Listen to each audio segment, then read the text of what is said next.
కుర్చీ పక్కన సార్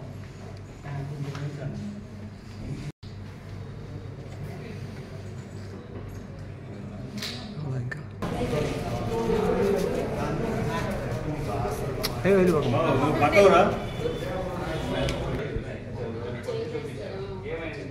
అబ్బాయికి లివర్ అనేది ఉబ్బుతుంది సార్. దానికి అక్కడికి వెళ్ళినా కూడా లివర్ ట్రాన్స్ప్లాంట్ ఉన్నారు. ఇక్కడ అంతా చూపించాము. టెస్ట్ చేయాలండి సార్. ఆ టెస్ట్ చేసి అప్పుడు చెప్పగలుగుతారంట. గ్లోబల్ హాస్పిటల్స్ ఉన్నారు కదా సార్ సార్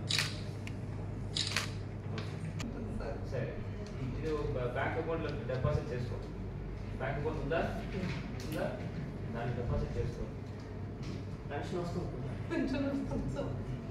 చిన్న విన్నపం సార్.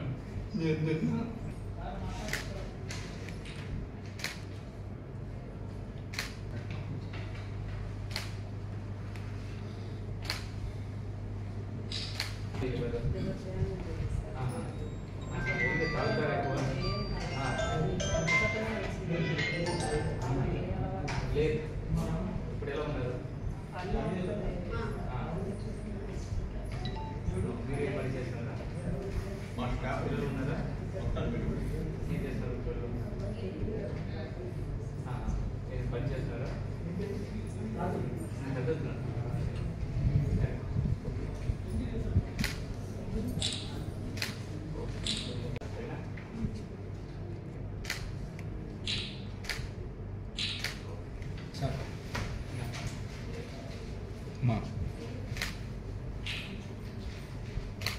గౌరవ ముఖ్యమంత్రి వారిలు నిన్న ఒంగోలు అర్బన్ లేఅవుట్లో అర్బన్ టౌన్షిప్కు వచ్చినప్పుడు మన పట్టాలు పంపిణీ కన్వీనియన్స్ స్టేట్ పంపిణీకి వచ్చినప్పుడు ఆ కార్యక్రమంకి అటెండ్ చేసిన కొంతమంది గౌరవ ముఖ్యమంత్రి వారిని వాళ్ళకున్న సహకారం ఆర్థిక సహకారం అడగడం జరిగింది.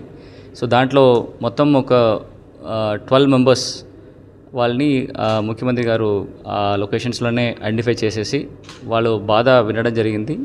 దాని తర్వాత వాళ్ళకి కావాల్సిన సహకారం ఇమీడియట్గా 1 లక్షలు కానీ వాళ్ళకి ఉంటున్న ఇబ్బంది ప్రకారము వాళ్ళకి అక్కడే రిలీఫ్ ఫండ్ డిక్లేర్ చేయడం జరిగింది. దాని ప్రకారం ఇవాళ వాళ్ళందరినీ ఇక్కడ కలెక్టరేట్కి పిలిపించేసి వాళ్ళకు ఉంటున్న ఫర్దర్ డీటెయిల్స్, వాళ్ళకున్న ఫర్దర్ ప్రాబ్లం ఏముంటుందని ఒకసారి డీటెయిల్గా విని వాళ్ళకి ఉన్న ఫస్ట్ ఆర్థిక సహకారంగా ఈ ఇమీడియట్ రిలీఫ్గా 1 లక్షల నుంచి 2 లక్షలు కొంతమందికి కూడా ఇవ్వడం జరిగింది. సో దాదాపుగా 12 మెంబర్స్కి 13 lakhs టోటల్గా ఇవాళ పంపిణీ చేయడం జరిగింది చెక్స్ అన్నీ కూడా. ఇది మాత్రం కాకుండా వాళ్ళ ఫ్యామిలీ ప్రొఫైలింగ్ చేశాము.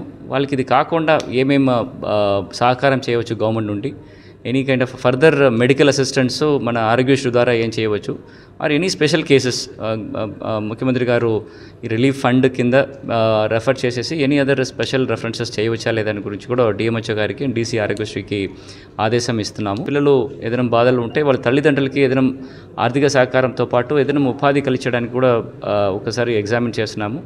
సెల్ఫ్ ఎంప్లాయ్మెంట్ గురించి వాళ్ళకి ట్రైనింగ్ కానీ ఆర్ డ్వాక్రా ద్వారా వాళ్ళకి ఏదైనా అడిషనల్ ఆదాయం అడిషనల్ ఆర్థిక సహకారం చేసి any kind of self employment కూడా పెట్టడానికి ఏర్పాటు చేస్తున్నాము.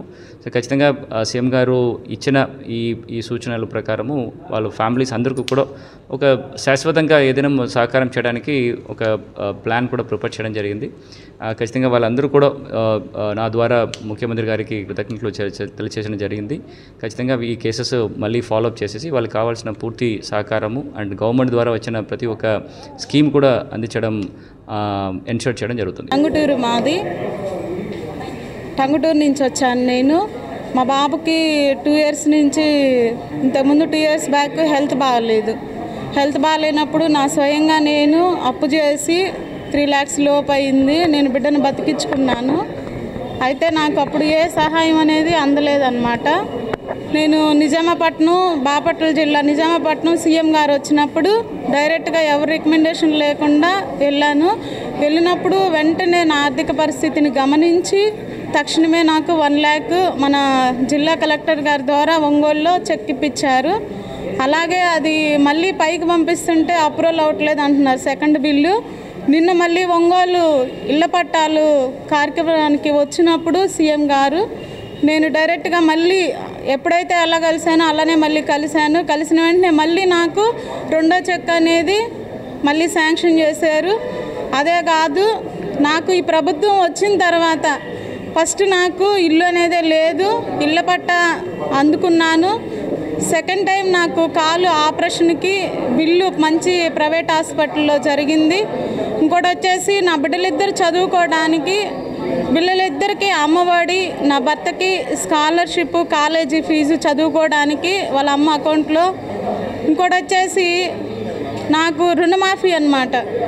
ఇవన్నీ కూడా చేసిన సీఎం గారికి, జగన్మోహన్ రెడ్డి అన్న గారికి జీవితకాలం రుణపడి ఉంటాను.